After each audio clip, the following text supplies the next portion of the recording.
How about podcasts? You guys listen to podcasts much? All the time. I do a lot of road time. So again, Dan Carlin's Hardcore History. I'm jumping back into a couple of podcasts there.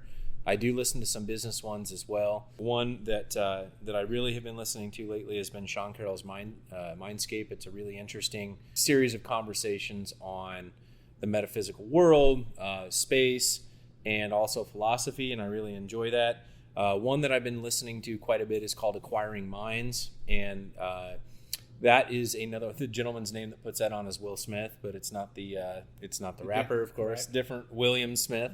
And he talks about the coming phase of retirement of baby boomer owned businesses and the amount of deal flow that will be available for people our age and younger to buy businesses that are successful and they generate reasonable amounts of profit, and oftentimes the barrier to entry into acquiring those businesses is much lower than what people think. Sure.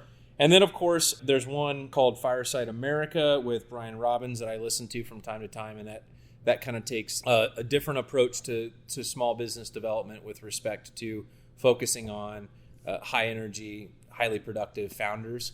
So there's a lot of inspiration that I find, or validation with what we do as is a business here. And then I listen to a lot of hunting podcasts. So Steve Rinella and Meat Eater is one that's high on my list as well. Got it. So to illustrate our differences, he reads Genghis Khan. I read about a sitcom actor, but I usually lean toward more the entertainment, humor stuff. But one I really like is called Smartless. It's Jason Bateman, Will Arnett, and he played Jack on Will and Grace, the third actor. But what I like about it is one of them picks the guest and the other two don't know who it is going in, so they don't have pre-prepared questions. Oh.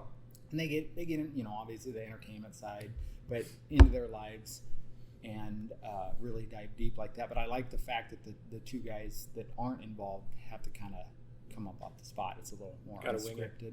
And then Conan O'Brien Needs a Friend is a good one. He always has a lot of entertainment people on there. That's a fairly new one, isn't it? Or has that been around a while? I've been listening to Conan O'Brien for at least 3 years. Really? Okay.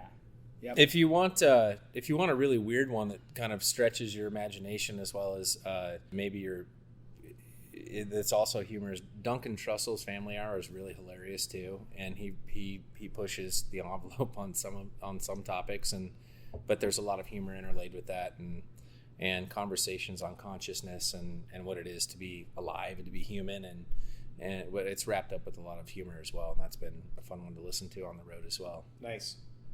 I haven't heard of any of those, and I asked this question selfishly because I love podcasts, so I appreciate that.